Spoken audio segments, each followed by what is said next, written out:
Hi BookTube. Welcome to a Sideline video and something you haven't been treated to for so long, nor have I. Some landscape therapy. Today, the forecast was for cloudy, wet weather, and then things changed, and so you can see today the sun is coming out. The percentage chance of rain is less than 5%, which means I feel perfectly safe bringing electronic equipment outside. Oh, and this is a response to the video that Marian at Marian H made a few days ago. She read aloud the famous single-verse poem by Shelley titled Ozymandias, and then she did something that in my measly 3 years on BookTube, the channel turns 3 years. Seriously, on the 21st of this month. It's not much time, but even so, no channel I have ever watched had done what she did. And she tells me now that it was just something, a random decision. But she gave her viewers some discussion questions to ponder and answer if they wanted to. Marian, I honestly believe that what you've done could be the beginning of a small change in BookTube, a small revolution within BookTube. I mean, when you think about it, most BookTube content, it doesn't set itself up in a way that helps considered discussion. I mean, think of my book reviews. You know, I get on camera, I say my piece. Now, my viewers, if they happen to be in a situation where they can comment, like they have read that book, well, nevertheless, the onus was on them to think of something to say.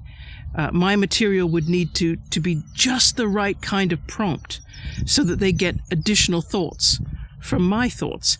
But I didn't offer them any food for comment, anything that they could work with. And also, most of the BookTube videos prompting comments, they're not asking questions about the contents of any particular piece of writing, but they're just putting forward questions about reading, and I mean in particular about reading while you also happen to have this strange habit of making and posting YouTube videos. So a lot of subjects get repeat appearances, don't they? Like, we get them in tag questions. You know, are audiobooks reading? Or how many books should we be reading or buying in the first place? And do we like ebooks or not? And which books have we loved and hated the most? And even though I'm a young channel, I'm beginning to feel just the beginnings of fatigue with seeing the questions over and over and seeing the same content on videos. And it's not just because content is repeating itself, but because there's no real discussion of what we are reading. Yeah, and there is a contingent of creators and viewers, I think, that are really looking for more depth of discussion about books than we actually have on BookTube right now. So regardless of the whys and the hows, I think Marian has just stepped into the breach and and given us this opportunity to discuss a piece of text together. And she's chosen a text that's in the public domain, so that ensures that anybody with internet access, which must be anybody watching or participating in YouTube, they can all read it. They don't have to make a purchase. And I would love to see more response videos like mine, or response comments. I've already seen response comments. I put a few discussion questions at the end of my last fiction review, and the responses are so satisfying. But their thoughts prompt thoughts in me about how to look at particular topics. So I would love to see this become more commonplace, maybe as commonplace as tags. I mean, tags are fantastic, and boy, do I appreciate a tag when I don't happen to have new material ready, to go onto YouTube. And tags help me get to know other BookTube creators. They let other people get to know me. I'm competing with this very energetic blackbird. Can you hear?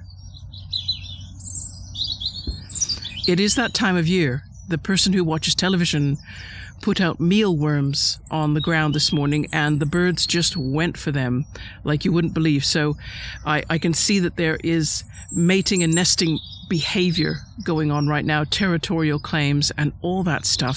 So it's very exciting because that is spring. That definitely means spring. But I'm getting off topic. I'm hoping that more discussion format, helped by set questions, it'll reveal more about the depth of our thinking about what we read and will benefit from other people's insights. So I've copied in Marian's video for you to watch, and I've also put her discussion questions down in my description box.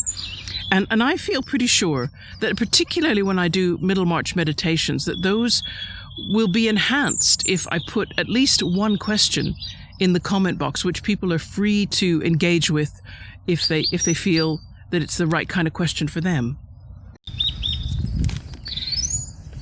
It seems a shame to interrupt all this landscape therapy, but I will put the text of the poem on screen because I think it'll just help while I'm answering Marian's 3 questions. Let's look at question number 1. It says, the poem begins with a story told by, quote, a traveller from an antique land. Why do you think Shelley frames the poem this way instead of describing the statue directly? And I've got to make a confession here. I first read this poem in junior high school, so 14, maybe 15. I remember my first impressions, and I remember that I totally failed to perceive that the poem's narrator was given his information about Ozymandias secondhand. As I read the poem, I brought my full 15-year-old ego into the reading. So, of course, I was there. I was in the desert. I had my feet in the sand, and I saw the carved stone, and I read the inscription. I made it all first person and all about me. And so the impression of the poem that remained with me was actually an incorrect one. I was left believing that the poem's narrator also described something that he had witnessed firsthand. And now, so rereading it, thanks to Marian's video, now I'm imagining the traveller. And I'm asking, how did he and the poem's narrator meet? And why did the traveller share this particular story? And then many more questions came to mind, like, is the traveller telling the truth? And if they are, how long ago did this happen to them? Were they looking for the ruins? Like, did they already have a notion that these existed out in the desert? Or was it a complete accidental find? Either way, when I reconsider the poem, what's striking me now is remoteness, this sense of remoteness. The poem's narrator and the traveller, they live in the present, in whatever is real or considered the real world, and they're dealing with whatever is considered important and immediate and relevant now. Ozymandias is remote, he's antique, he's a tale passed on that some people might treat as hearsay, like I'm wondering, or fake news, if I'm going to coin a phrase that's so relevant to this immediate real world of ours. I had a fanciful moment where I suddenly thought, what if the traveller is a time traveller? What if he is talking about something so far back in time that it has no remains now? No way to confirm whether what he claims is true or not true. But overall, I just had this sense of triviality. Imagine 2 people meet by chance. The poem's narrator doesn't name the traveller, so maybe they remained complete strangers. And this story is shared, but very likely it's just part of a longer conversation that happens about, and all kinds of other subjects are talked about. So what if it is true? I mean, even if it is true, what difference does it make to these 2 people, to the traveller and the narrator? Does the cold command of Ozymandias have any authority left that they care about? Oh, back to the water for a little bit. For question 2, the sun's going in a little. Oh, come back out, sun. Come back out. So the second question is, how does Ozymandias explore the relationship between art and power? And see, here's another character that my 15-year-old self, I completely failed to notice or even consider. And that is the sculptor. Now, to my reckoning, 5 of the 14 lines in this poem, or 35% of its content, is talking about the person who carved Ozymandias, the stone face, the legs sitting in the desert. And that makes me sit back and think. I was thinking about the people who hold power now. I was thinking, how many people contribute to make up the power that the people who hold power now have? Does that make sense? Like, I mean, I hate to speak of the unspeakable, but if I use President Donald Trump as an example, we perceive that he has power, but I could reconsider that perception, and I could ask how many people contribute to create that power. I mean, sure, obviously, I think of the people who voted for him. The voting process in the United States, it interests me, but I don't know it very well. I really need to understand it better. But a certain number of votes is needed, yeah? But apart from the votes, because I doubt Ozymandias was voted in to whatever position of power he held, who contributes? Who contributes to power? The sculptor contributed to the public image of Ozymandias, to the way he was perceived. The traveler doesn't get the full impression because the statue is broken up, right? He doesn't know what Ozymandias was wearing or carrying, because that might have conveyed impressions or given you some sense of where his power comes from. All that they see is a face, or maybe a partial face. It's starting to sink into the sand, because the expressions that the poem talks about, they're really talking about those made by the mouth. A frown, right? And then the sneer, right? Everything that they talk about is you're mostly looking at the mouth, maybe a little bit with the eyes. The traveler credits the sculptor with a great ability to capture the attitude of Ozymandias, his passions, and then, having credited the sculptor with this incredibly accurate interpretation, he adds a comment which I never understood until now. Here's the line that I never understood.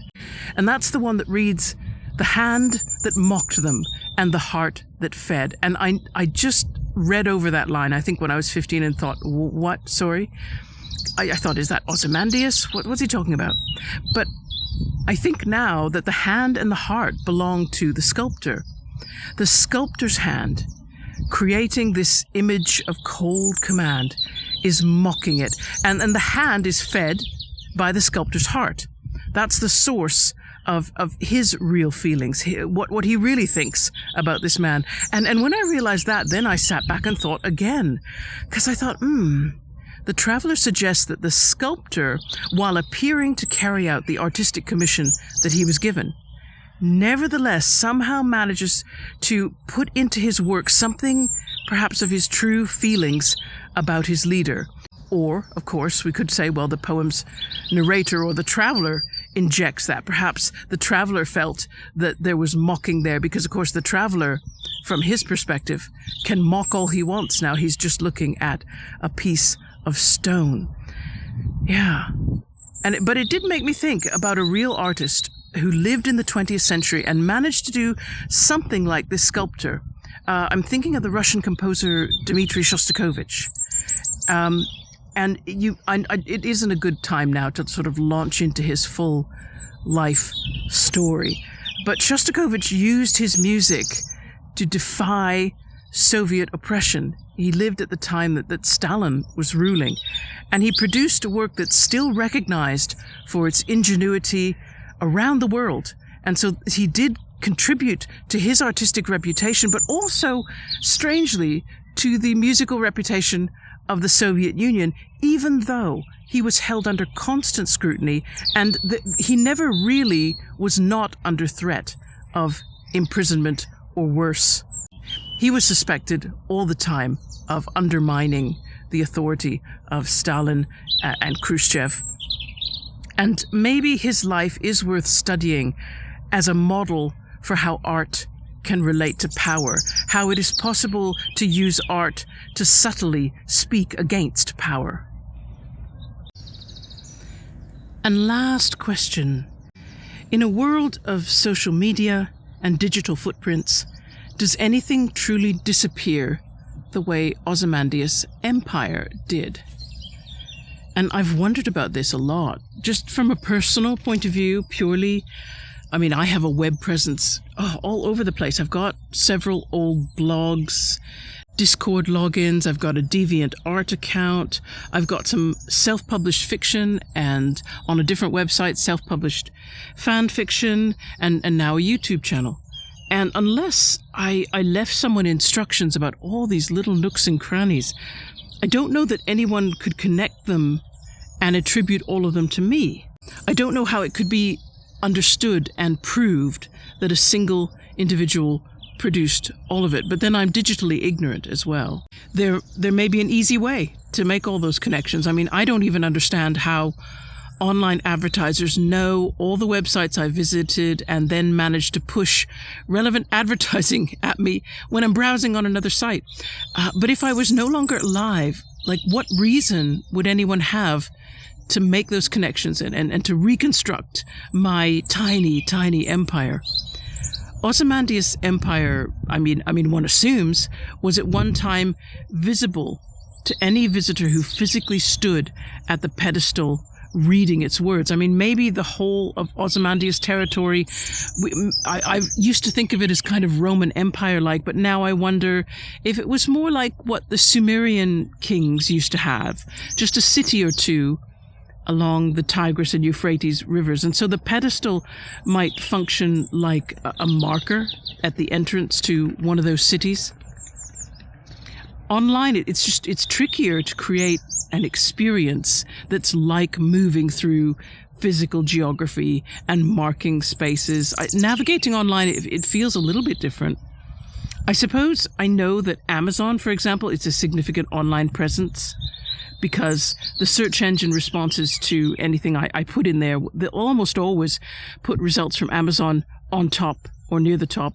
And AI, of course, feels like a significant presence now because it's the first responder whenever I put any search question into Google. AI feels Ozymandias-like right now.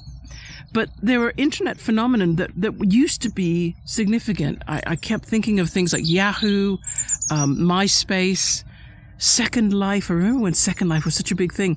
I actually went online to see if MySpace and Second Life still existed, and they do. I didn't realize that. Facebook also, I wonder, I get the impression that it may eventually go the same way. So in, say, 25, 30 years from now, there may be all that personal information hanging around on a version of Facebook, but if online interest is gone, and search engines are giving you something else right in front of your face, what would make people go out and look for something unless they already have an inkling that something is there? And for you and I, but even for some companies, I think, will people know? Will they actually know to go looking? And of course, if we ever struggle to find energy sources in the future, having an online presence of any kind, that might become chargeable. I don't know. I mean, and it would be unaffordable to some people.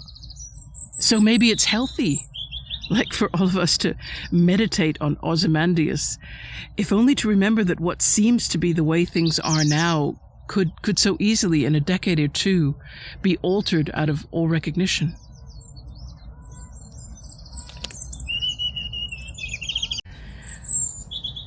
Oh, the sun is back out on the water. That's beautiful. So that's all I have to say. But not all that there is to say about this poem, I doubt. In my description box, along with the discussion questions, there's also a link to the Poetry Foundation website. That's a fantastic online resource for poetry. And it always has like links to helpful articles about well-known poems. So there's notes in there about Ozymandias. And it's interesting for anybody who cares to go there. And it's just to pique your curiosity. The notes about Ozymandias suggest that Shelley may have been thinking about King George III when he described the face of Ozymandias. That interested me. This coming weekend, expect another fiction review from me, and I'm covering the last book I finished reading in February and the second book in my Alphabet Soup TBR. I hope your reading is going really well. I hope the sun comes out for everybody if it hasn't come out already. And I'll see you again in a few days' time. Take care. Also from the birds. Bye-bye.